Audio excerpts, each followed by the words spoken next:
अल्हम्दुलिल्लाह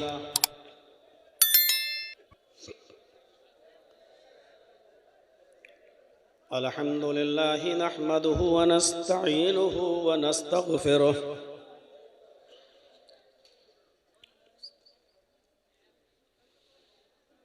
व नऊज़ु बिल्लाहि मिन शुरूरि अनफुसिना व मिन सय्यिआति अअमालिना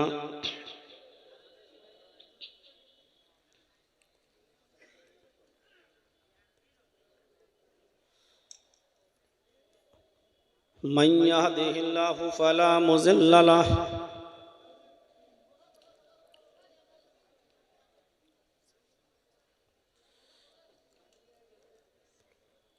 व मन युज़लिल्हु फला हादिय लहु।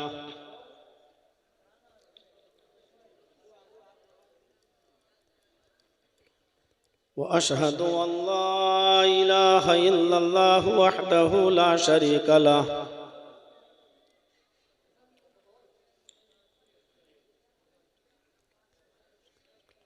व अशहदु अन्न मुहम्मदन अब्दुहु व रसूलुहु।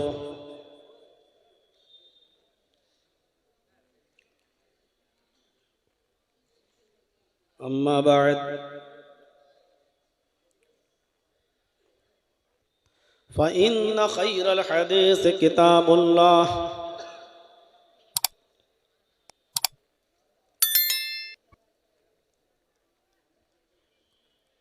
व खैरल हदी हदी मुहम्मदिन सल्लल्लाहु अलैहि वसल्लम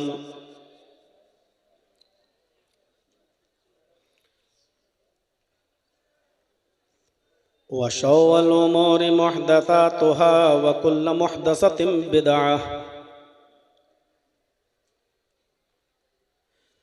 व कुल्लु बिदअतिन ज़लालह व कुल्लु ज़लालतिन फिन्नार।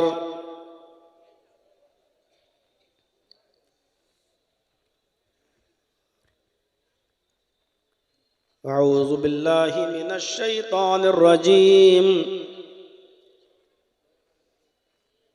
बिस्मिल्लाहिर रहमानिर रहीम।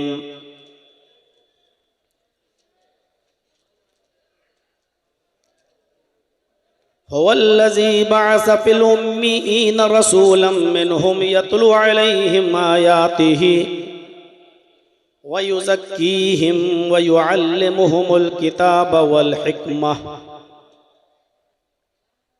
व इन कानू मिन क़ब्लु लफ़ी ज़लालिम मुबीन।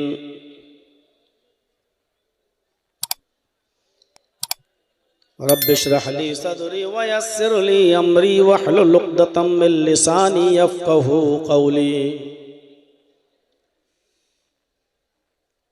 स्टेज पर बैठे हुए मुअज़्ज़ज़ व मुअक्कर उलमाए किराम,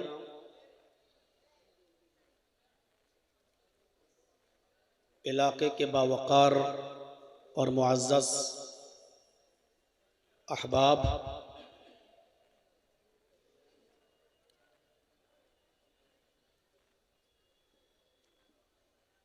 इस मदरसे के इस्लाहुल मोमिनीन बरहेट के अराकीन और मेंबरान और ज़िम्मेदारान और बरहेट के इलाके और उसके अतराफ़ व अकनाफ़ से तशरीफ़ लाए हुए मुअज़्ज़ज़ सामईन हज़रात, पर्दा नशीन इस्लामी ख़वातीन माँ और बहनों, नौजवानों, अज़ीज़ बच्चों,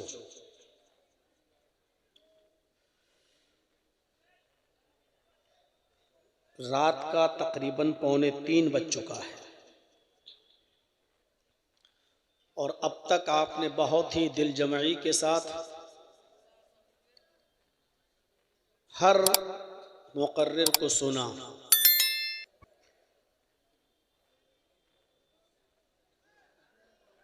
इस जलसे की तारीख 1 साल पहले ले ली गई थी,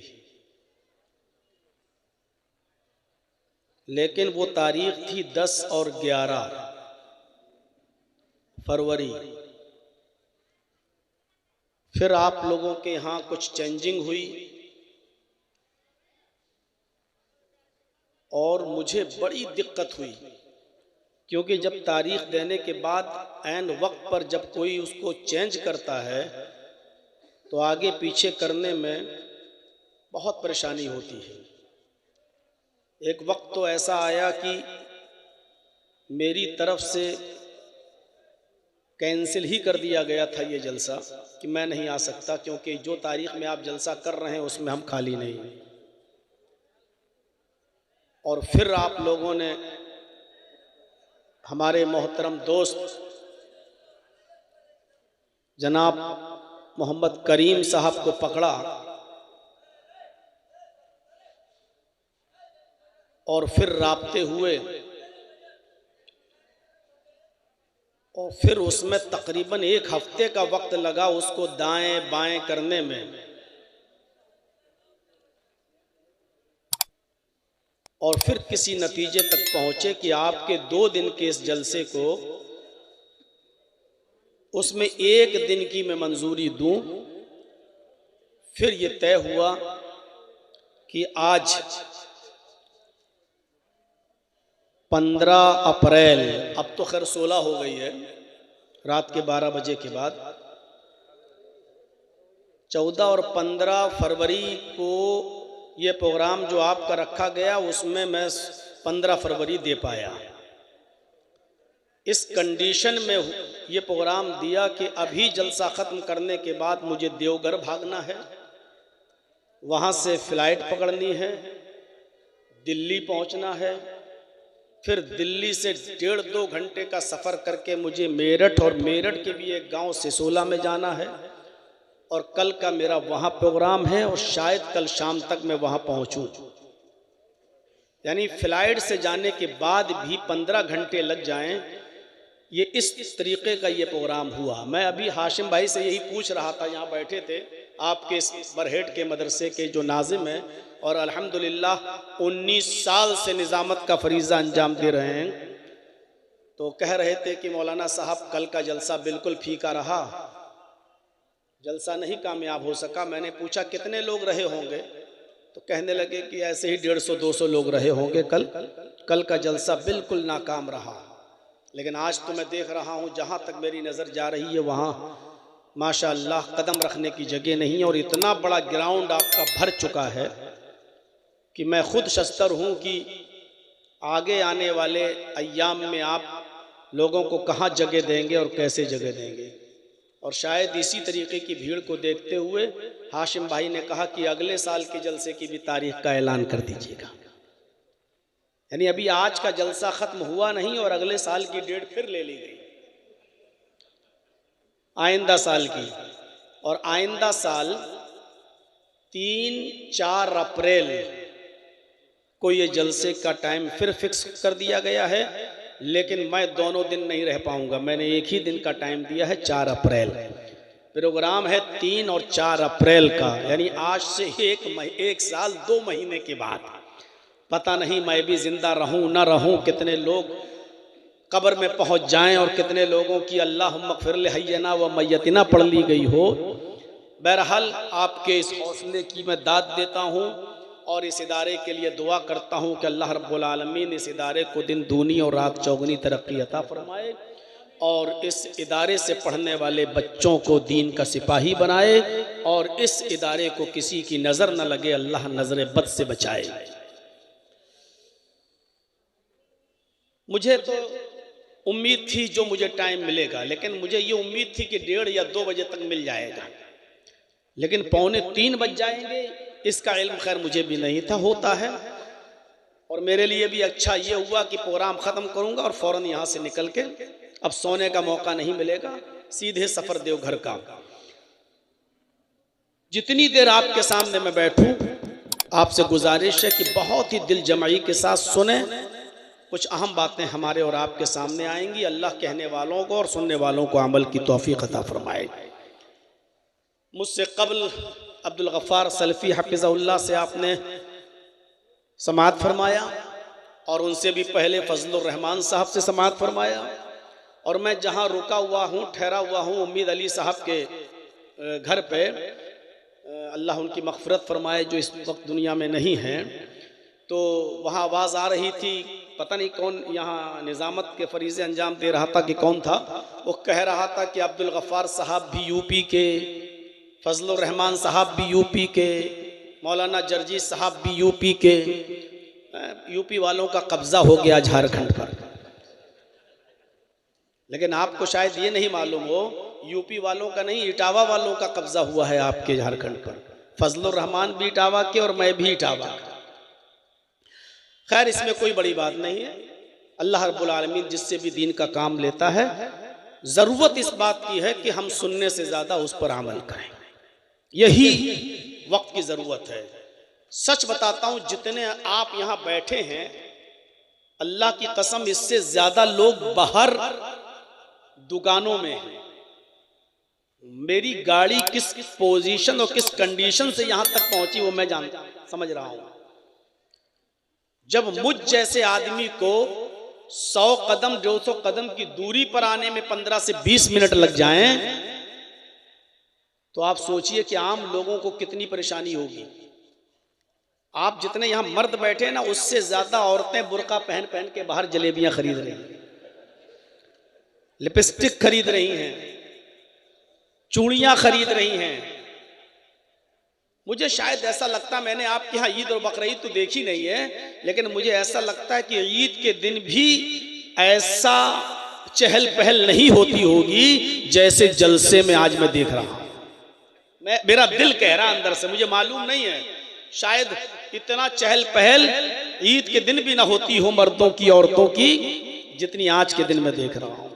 अल्लाह रब्बुल आलमीन इन जलसों से इस्लाह का काम ले, और हमारे इन भाइयों को जो बाज़ारों में और इन बहनों को जो बाज़ारों में घूम रहे और घूम रही हैं, अल्लाह रब्बुल आलमीन इनको भी पर्दे के साथ जलसे में आने की, पर्दे के साथ जलसा सुनने की और पर्दे के साथ अपने घर वापस जाने की तौफीक अता फरमाए, और पर्दे को अपनी ज़िंदगी में नाफिज फरमाने की भी तौफीक अता फरमाए।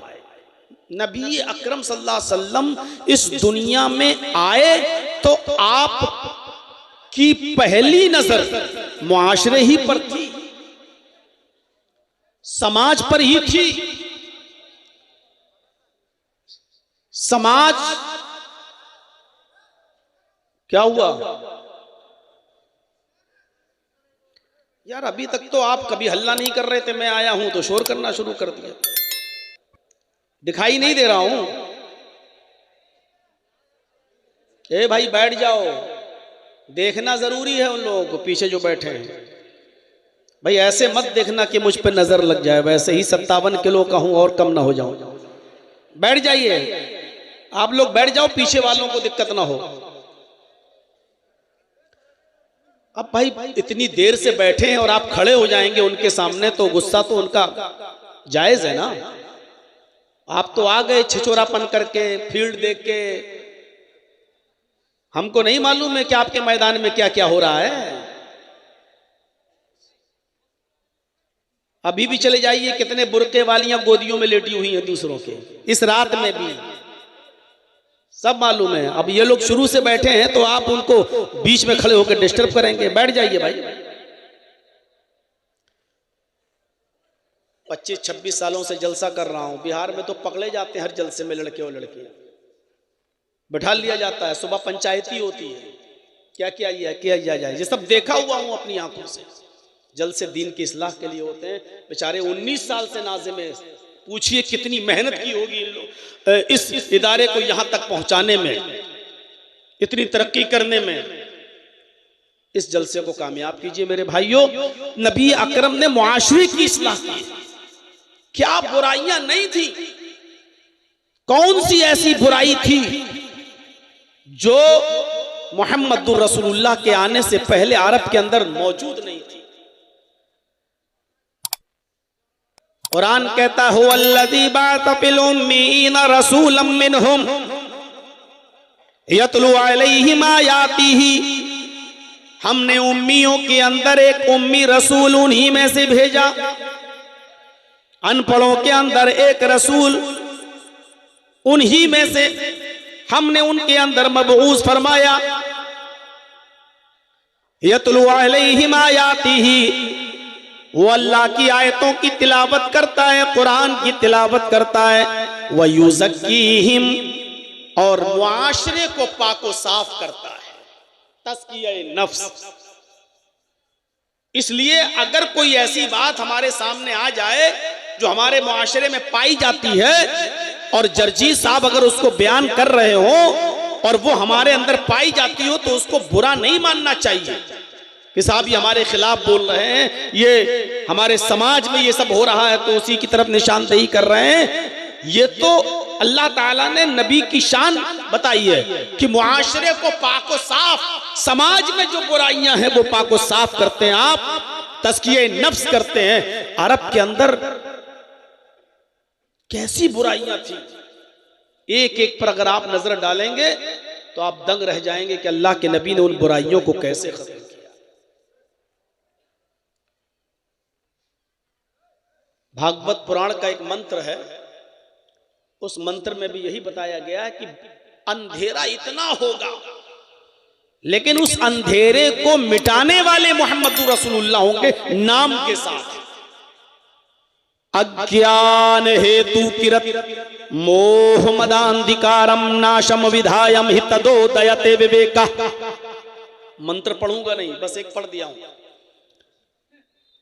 वरना टीवी चैनल पर देखिए तो आज भी बोल रहा है, बोल रहा नहीं बोल रही है।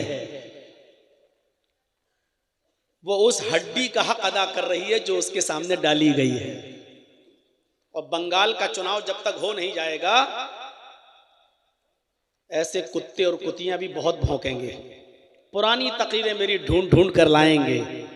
वो चाह रहे हैं कि किसी तरीके से बंगाल से ममता हट जाए और फिर वहां हमारे मालिक की हमारी गवर्नमेंट आ जाए। ये बेचारे वो एंकर और एंकरनियां यह हक अदा कर रहे हैं, उस हड्डी का हक अदा कर रहे हैं जो हड्डी उनके सामने डाली गई। मेरे घर से फोन आया, बेटा ये क्या हो रहा है? मेरी अम्मी फोन कर रही हैं। मैंने कहा अम्मी घबराने की जरूरत नहीं है, कुछ नहीं होगा। ये लोग सिर्फ टीआरपी बढ़ाएंगे और हिंदू मुस्लिम करके माहौल खराब करने की कोशिश करेंगे, और उनको इसके लिए मौलाना जर्जी से बेहतर कोई और दूसरा मौलवी मिल नहीं रहा है।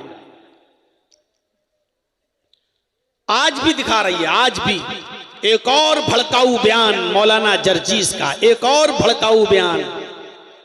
ये सारे बयान ओवैसी साहब रोज चैनल पर देते हैं, लेकिन उनका बयान भड़काऊ नहीं, जर्जीस साहब ने कह दिया तो भड़काऊ बयान हो गया है। मेरे भाइयों गौर से सुनिएगा, अज्ञान हेतु किरत मोह मदांधिकारम नाशम। मोहम्मद जब इस धरती पर आएंगे तो अंधेरे को नाश कर देंगे। मोह मदांधिकारम नाशम, यानी मोहम्मद के आने से पहले बहुत अंधेरा होगा, और अंधेरे को नाश करने वाले कौन होंगे, अंधेरे को मिटाने वाले कौन होंगे? मुहम्मदुर रसूलुल्लाह सल्लल्लाहु अलैहि वसल्लम। इसमें कोई शक नहीं। अरब की धरती पर कोई एक बुराई नहीं थी जिसको खत्म किया हो। अरब की धरती पर इतनी बुराइयां थी, इतनी बुराइयां थी कि एक इंसान दूसरे इंसान को खरीद लिया करता था और उसको अपना गुलाम बना लिया करता था। हमने किसी को खरीद लिया, वो मेरा गुलाम हो गया। किसी औरत को या लड़की को खरीद लिया तो वो मेरी लौंडी हो गई। इंसानियत को कुचला जा रहा था। इंसानियत की सूरत हाल ये थी कि इंसान जिसको अल्लाह ने सबसे अफजल मखलूक बनाया, लक़द खलक़नल इंसान फी अहसनी तक़वीम, हमने इंसान को सबसे बेहतरीन ढांचे में पैदा किया है। ये इंसान सबसे अफजल होने के बावजूद पत्थरों के सामने झुकता था, लकड़ियों के सामने झुकता था। दरख्त, जिस दरख्त से उसको बरकत नजर आती थी उस दरख्त की पूजा की जाती थी, और जिस पत्थर की मूर्ति बना दी जाती थी देवी देवता, उन पत्थरों को पूजा जाता था। सबसे अफजल मखलूक होने के बावजूद ये इंसान पत्थरों की और लकड़ियों की और दरख्तों की पूजा कर रहा था।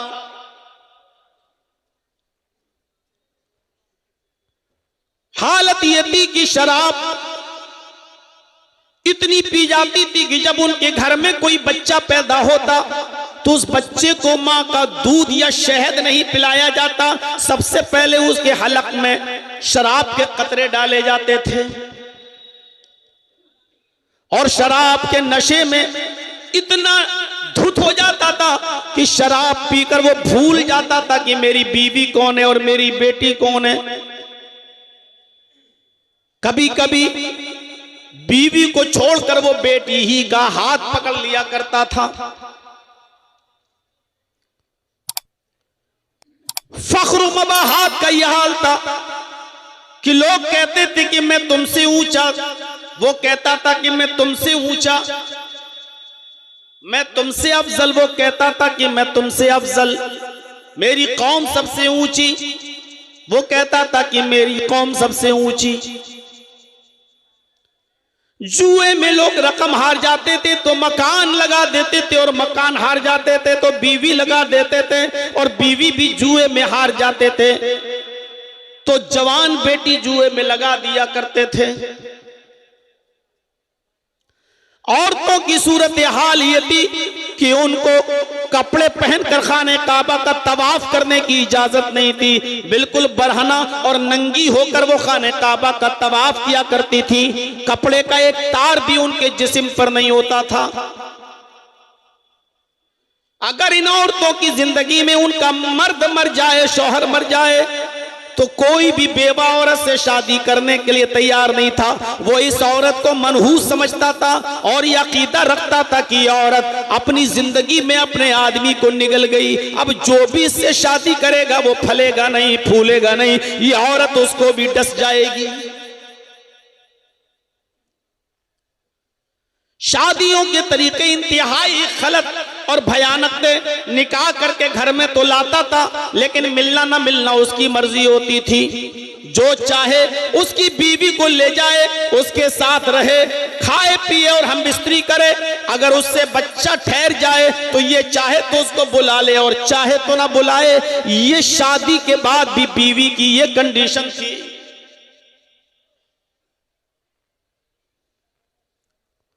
लड़के पैदा होते तो इस डर से मार डाले जाते कि ये कहीं बड़े होकर मेरे साथ न खाएं,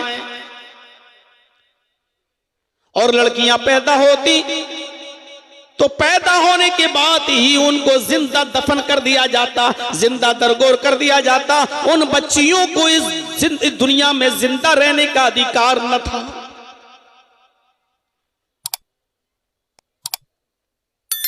हम और आप सब मिलकर पूरे हिंदुस्तान में सारे मदरसे मिला लो, सारे मौलवियों को जोड़ लो, कई लाख मौलवी, कई हजार मदरसे,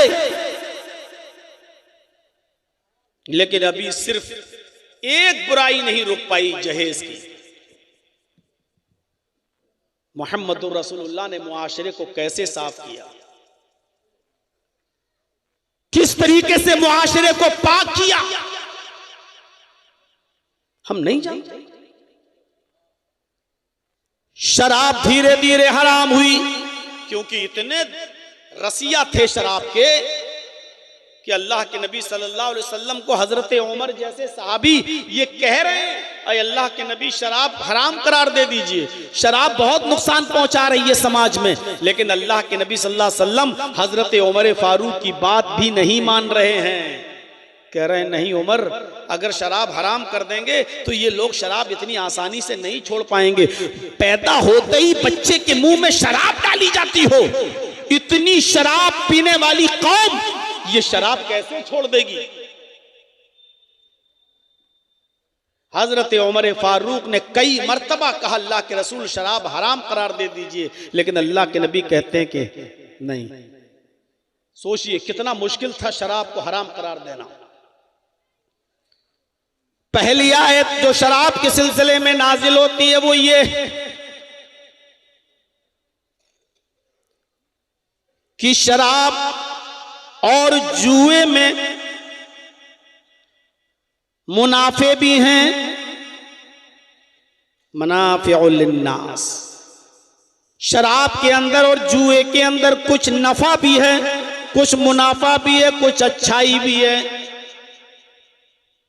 लेकिन इस्मुहुमा अकबरु मिन नफ़इहिमा,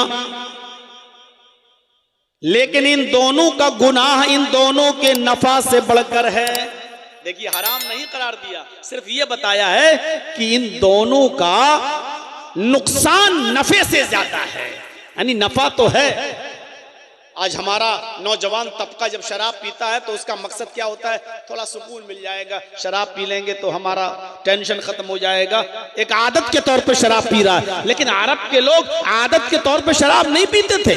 वो शराब इसलिए पीते थे कि किसी गरीब को पैसा देने में उनकी छाती फटती थी। नहीं, ऐसे देंगे तो बड़ी तकलीफ होती थी, इतनी मेहनत से कमाया, हम गरीब को कैसे दे दें। लेकिन वो गरीब के साथ जुआ खेलते थे, जुआ खेलते थे और उस जुए में हार जाते थे तो उनको तसल्ली होती थी कि चलो हम जुए में हार गए। हालांकि उनका मकसद ये था कि गरीब की मदद की जाए, तो जुए में वो हार जाते थे और ये सोच लेते थे कि हम जुए में हार गए हैं, एक गरीब आदमी को पैसा मिल गया, रकम मिल गई, चलो जाने दो। शराब इसलिए पीते थे कि शराब का नशा चढ़ जाता था तो दौलत लुटा देते थे गरीबों में, फकीरों में। अब वो जब होश आता था तो कहते थे चलो शराब के नशे में लुटाया। ऐसे देने में तकलीफ होती थी, शराब के नशे में लुटा देते थे।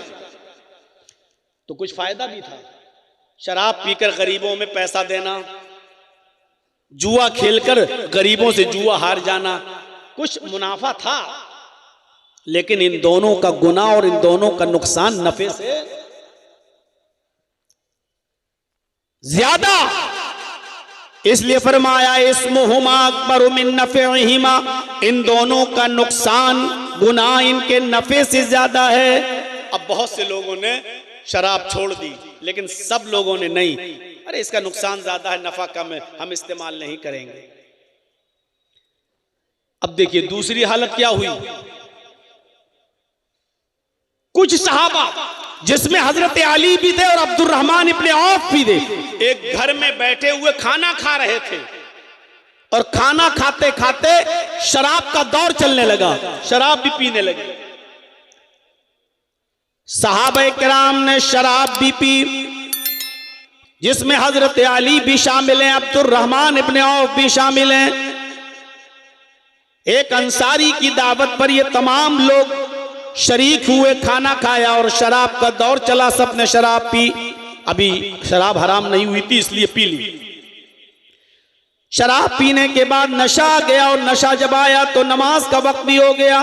अब मगरिब की नमाज पढ़ने लगे ये लोग, शराब के नशे में है और मगरिब का वक्त हो गया। जब मगरिब की नमाज पढ़ने लगे तो एक सहाबी नमाज पढ़ा रहे हैं मगरिब की, और उस सहाबी ने नमाज पढ़ाते पढ़ाते गैरिल मग़ज़ूबि अलैहिम वलद्दाल्लीन यहां तक तो बिल्कुल सही पढ़ा। उसके बाद सूरह काफिरून की तिलावत करने लगे। क़ुल या अय्युहल काफिरून ला अअबुदु मा तअबुदून।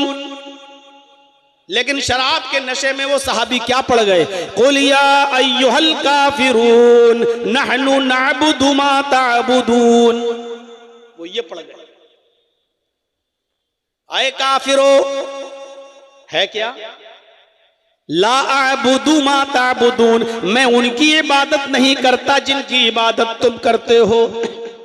लेकिन पढ़ क्या गए? नहनु नअबुदु मा तअबुदून, हम भी उनकी इबादत करते हैं जिनकी इबादत तुम करते हो। पूरा माना ही बदल गया। जब नमाज की हालत में कुरान गलत पढ़ा जाने लगा तब अल्लाह ताला ने यह आयत नाजिल फरमाई, या अय्युहल्लज़ीना आमनू ला तक़रबुस्सलाह व अंतुम सुकारा। ईमानो वालो, तुम नमाज के करीब न जाओ जब तुम नशे में हुआ करो। तब जब नशे में हुआ करो तब नमाज मत पढ़ा करो, यानी नमाज के करीब मत जाओ। और उस वक्त तक नमाज ना पढ़ो जब तक तुम होश में ना जाओ। तुम्हारे मुंह से क्या निकल रहा है उसको तुम समझने लगो कि हम जो बोल रहे हैं वो क्या है। जब तक ये समझने न लगो तब तक नमाज मत पढ़ने मत जाओ। जब ये आयत नाजिल हुई तो अब बहुत से और सहाबा ने शराब छोड़ दी और इस आयत ने बहुत सी शराब छुड़वा दी। हालांकि हराम अब भी नहीं हुई, हराम अब भी नहीं हुई, सिर्फ ये कहा कि जब नशे में हो तो नमाज मत पढ़ो। अब सुबह 11 बजे कोई आदमी शराब नहीं पीता था, क्यों? शराब पिएंगे तो नशा आएगा, नशे में आ गए तो जोहर का वक्त हो जाएगा, जोहर का वक्त होगा तो जमात छूट जाएगी, छोड़ दिया। अब जोहर के बाद शराब नहीं पीते थे, जोहर के बाद शराब पिएंगे तो नशा आएगा, फिर असर का वक्त हो जाएगा, कहीं ऐसा ना हो कि असर की जमात छूट जाए। असर के बाद शराब नहीं पीते थे, मगरिब का वक्त आ गया और नशे में अगर हम हुए तो मगरिब की जमात छूट जाएगी। अब वो या तो ईशा के बाद शराब पीते थे या फजर के बाद शराब पीते थे। बहुत से लोगों की शराब इस कंडीशन में छूट गई। मदीने के अंदर अंसारी और मुहाजिरीन आपस में लड़ गए। शराब पीने के बाद मुहाजिरीन और अंसार लड़ गए। मुहाजिरीन ने शराब पी, अंसारियों ने भी शराब पी। मुहाजिरीन कहने लगे हम तुझसे अच्छे हैं, हमारे नबी हमारे कौमे कुरैश में आए हैं, हम कुरैशी लोग हैं, लिहाजा हम तुमसे अफजल हैं क्योंकि मोहम्मद रसूलुल्लाह हमारे खानदान में पैदा हुए। और अंसारी शराब के नशे में कहने लगे लो ये हमसे अच्छे हैं, भूखे आए थे मक्के से, नंगे आए थे मक्के से, हैं? हमने रहने के लिए घर दिया, हमने यहां अपनी लड़कियों की शादी इनके साथ की, हमने अपने कारोबार में इनको शरीक किया, ये भूखे और नंगे आने वाले हमसे अच्छे? अरे हम तुमसे अच्छे हैं, हमने तुम भूखों को खाना खिलाया, तुम्हें रहने के लिए घर दिया। ये झगड़ा इतना बड़ा शराब के नशे में कि अंसारियों ने भी तलवारें निकाल ली और मुहाजिरीन ने भी तलवारें निकाल ली। दोनों एक दूसरे को मारने के दर पे आ गए, एक दूसरे को कत्ल करने के दर पे आ गए शराब के नशे में। जब ये कंडीशन देखी तब शराब की हुर्मत का ऐलान होता है, इन्नमल खम्रु वल मैसिरु वल अंसाबु वल अज़लामु रिज्सुम मिन अमलि शैतान फज्तनिबूहु लअल्लकुम तुफ्लिहून। ऐ मुसलमानों, आज के बाद अब इस कंडीशन में ये हालत कि शराब पीकर तुम एक दूसरे की गर्दनें मारने लगे हो, एक दूसरे से अफजल करार देने लगे हो, जबकि हम इन तमाम खुराफातों को खत्म करने आए थे। कोई बड़ा नहीं, कोई छोटा नहीं, सब बराबर हैं, सबका बराबर का हक है। मैं ये तालीम लेकर आया था लेकिन तुमने तो इस तालीम ही की धज्जियां उड़ा दी। अब शराब, जुआ और बुतों के नाम पर चलने वाले चढ़ावे और 500 के फाल के तीर, रिज्सुम मिन अमलि शैतान, ये सब शैतान की गंदगी हैं, हराम है ये सब तुम पर। फज्तनिबूहु, इज्तिनाब करो, इनसे बचो, लअल्लकुम तुफ्लिहून, ताकि तुम कामयाब हो जाओ। इतने मरहलों से गुजरने के बाद अल्लाह तबारक व तआला ने शराब को और जुए को हराम करार दिया है, मुआशरे से इस चीज का सफाया किया है। अब तो सुकून से बैठो मेरे भाई, अब तो सुकून से बैठो। 35 मिनट हो गए हैं मुझे बोलते हुए, तो मेरे साथियों गौर करो, इस तरह शराब हराम हुई। अरब के अंदर एक और रिवाज था जो मैंने अभी शुरू में बताया आपको, लोगों को खरीदा जाता था, उनको गुलाम बना लिया जाता था और फिर उनके ऊपर जुल्म किया जाता था, उनके ऊपर जरूरत से ज्यादा बोझ लादा जाता था क्योंकि वो खरीद लिए गए। लड़कियों को लौंडी बना लिया जाता था। मोहम्मद रसूलुल्लाह सल्लल्लाहु अलैहि वसल्लम को फिक्र हुई कि इन लोगों की आजादी के लिए क्या कदम उठाया जाए, इन लोगों की आजादी के लिए क्या कदम उठाया जाए। तो आपने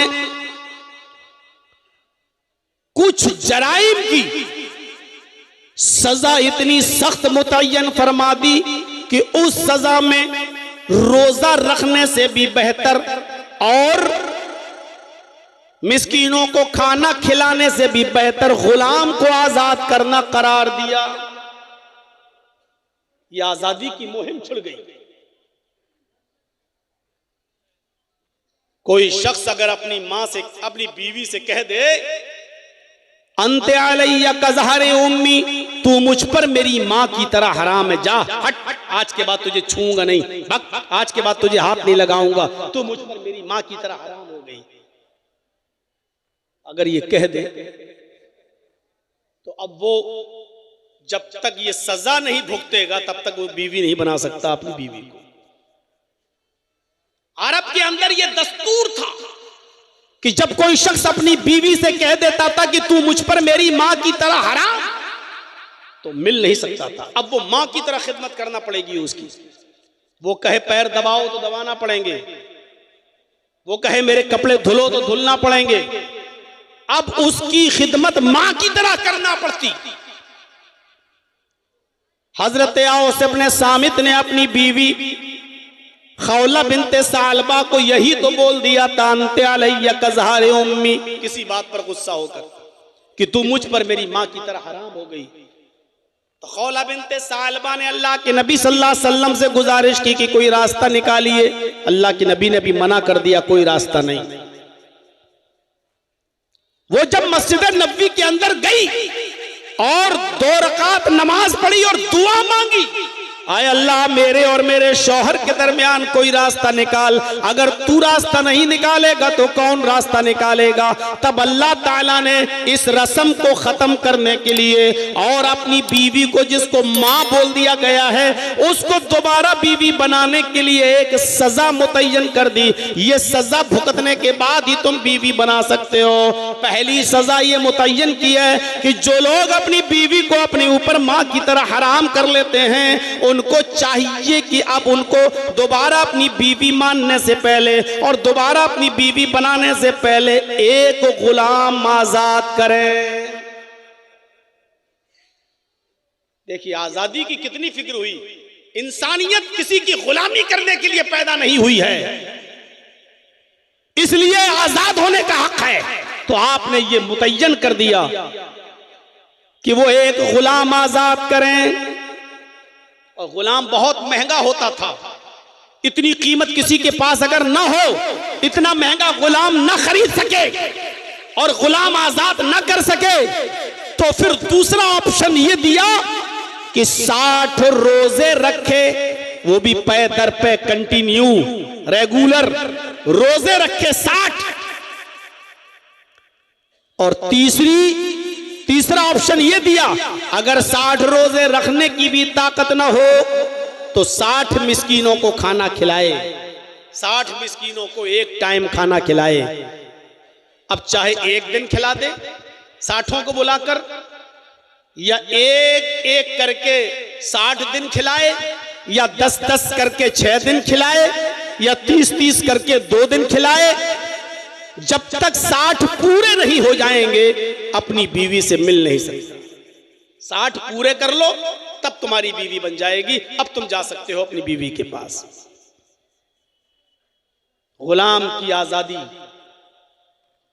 ये वो कर रहा है जहां अरब के अंदर गुलाम बनाने का रवाज था,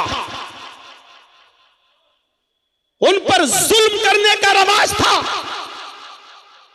और इसी तरीके से एक जुर्म वो जो अभी अब्दुल गफ्फार साहब से पूछा गया था सल्फी से मसला कि रोजे की हालत में अगर कोई शख्स अपनी बीवी से हम बिस्तरी कर ले तो, मैं तो हाशिम भाई से कह रहा था लगता है ये करना चाहता है, या हो सकता है कि कभी कर लिया हो। कई मर्तबा तो ये मसला मैं खुद बयान कर चुका हूं और अभी तक वही मसले पूछे जा रहे हैं। जो शख्स रोजे की हालत में अपनी बीवी के साथ हम बिस्तरी कर लेता है तो ये रोजा दोनों का बेकार हो जाता है, मर्द का भी बेकार, औरत का भी बेकार, दोनों का रोजा, ये रोजा खत्म हो गया। अब सजा, ये रोजा तो बाद में रखना ही पड़ेगा। ये रोजा जो इस कंडीशन में तुम मिले हो रोजे की हालत में अपनी बीवी से, ये दोनों का रोजा खराब, मर्द का भी औरत का भी। अब सजा सुनिए, सजा क्या है। अब सजा सिर्फ मर्द को मिलेगी या सजा औरत को भी मिलेगी? इस सिलसिले में सही मसला यह है कि अगर रोजे की हालत में उसने अपनी बीवी से अगर हम बिस्तरी की है और बीवी भी राजी थी, बीवी भी एग्री थी कि अच्छा आओ ठीक है मिल लेते हैं, अगर वो इसको भगाओ तो इस नालायक को भगाओ यहां से, अबे मैं कोई लड़की हूं जो मेरे ऊपर लाइट मार रहा तू?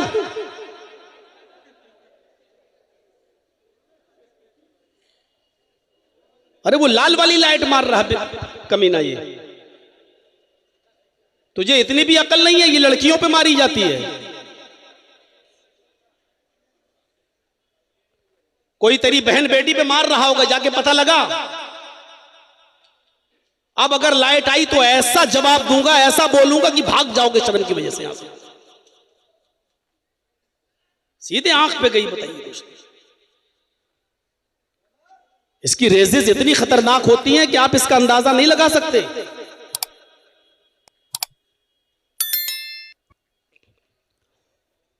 तो मेरे भाइयों, अगर बीवी भी राजी थी तो दोनों पर कफारा है, और अगर बीवी राजी नहीं थी, सिर्फ मर्द ने उसको बुलाया, हाथ पकड़ के खींचा और उसके साथ हम बिस्तरी कर ली, तो औरत सिर्फ वही रोजा पूरा करेगी जिस रोजे की हालत में उससे हम बिस्तरी की गई, उसका वही रोजा खराब माना जाएगा, वो बाद में पूरा कर लेगी, रख लेगी।